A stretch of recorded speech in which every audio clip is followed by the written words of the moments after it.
Going into such a critical window, what I wanted to do as a coach is to put to bed the World Cup with the players, and so we've used, you could say, I think it's about 6 weeks now, we've done the sort of World Cup reflection as a group off camp so that we come into this camp fresh and focused looking forward, but we did obviously have to look back.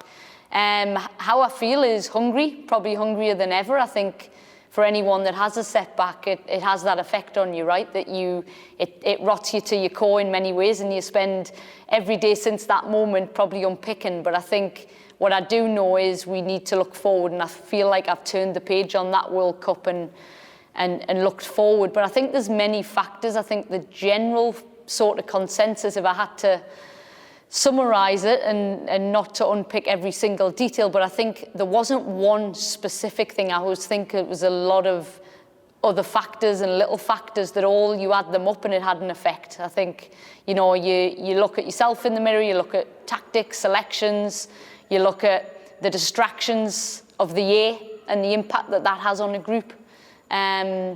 You know, you look at luck, and you don't want to hide behind that as a coach, but you look at some of the injuries, or, you know, your Jesse Fleming, you know, in that Nigeria game and the impact that has. So it's just a lot of little things. I think that there's not one thing, but I think the things that we can control is the bits that we've really put attention on going into this window.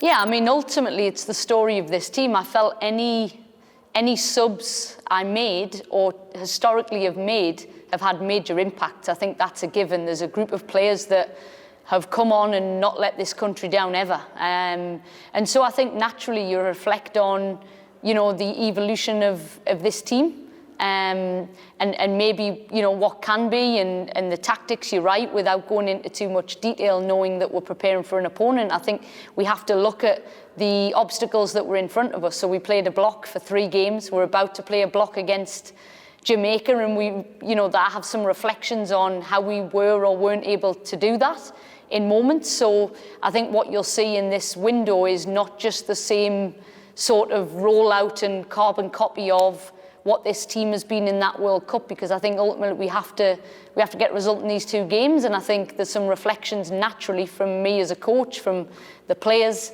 to go into this next window, and you will see that change. The team of success, you would say, in 2021, 2022, we didn't concede a great deal of goals at all.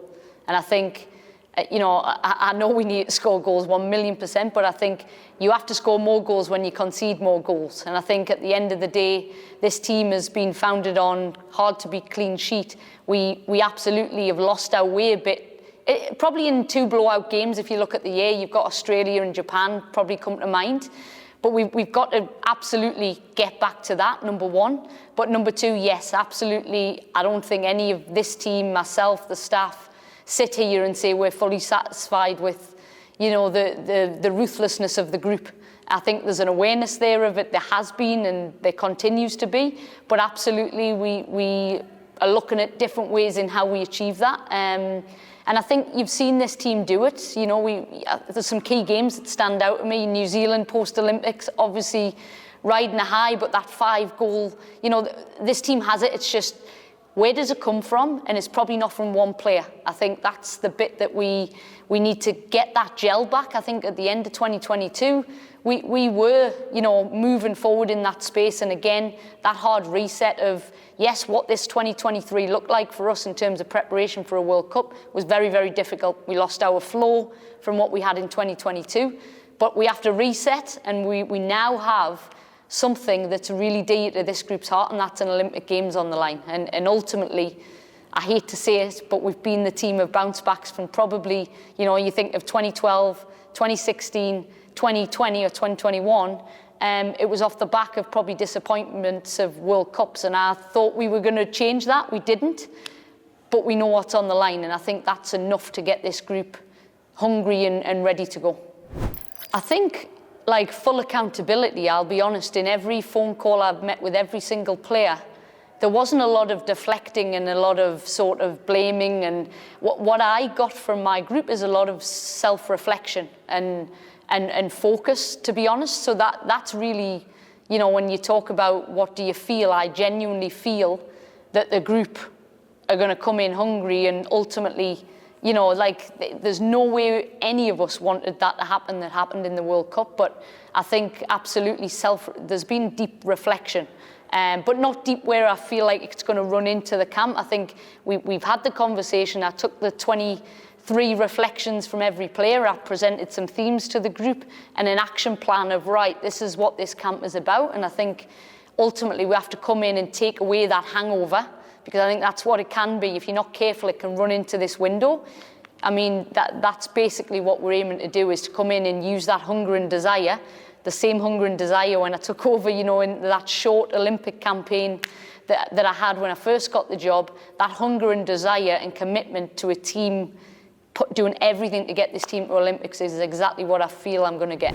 I used the word, I think, in my previous media conference, was like evolve, but win. And I think that's going to be the blend of getting it right on the day and across 2 games, and seeing and feeling what I see in training. Ultimately, whatever lineup and whatever, you know, impact we have in a game will be based on what I have in front of me and what people are turning up and doing. I think ultimately it is a chance for anybody, I think, off the back of a disappointing World Cup, to stake a claim. And, you know, I'll commit to that. I think I've shown that historically, of players, you know, like coming in and doing something and getting the shot. You've Vanessa Giles, there's certain people that have borne out of that, and that won't change. And there's some young talent, you think about your Jade Roses and Simi and even Olivia Smith, like, they are a little bit tried and tested, you know, they're not coming out of nowhere.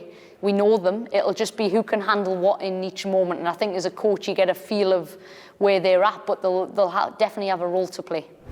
I think if I'm their coach, I'm not sure I'd change a thing. I think that's the first thing. However, home and away and things might look different. I think we have to prepare for that. But I think what I'm expecting is a resilient group who don't concede a lot of goals. I think that's a given. They've got a Ballon d'Or player in, you know, Bunny Shaw, who's a top player, and we have to respect that. But I think just what I've seen from them is a collective effort and a team commitment to not be an easy team to score on. And I think, you know, they can be dangerous in transition for sure. And we have to respect and earn the right to get to an Olympic Games, and they've just experienced a World Cup and what that feels like, and that moment. They're going to want that moment back very quickly again, and it's for us to stop that and be a really obstacle that's going to get in the way of that. We have to want it more than them. But I do think a resilient group who obviously have been riding a high, but I think if we're together, if we want it more than them, we can beat Jamaica.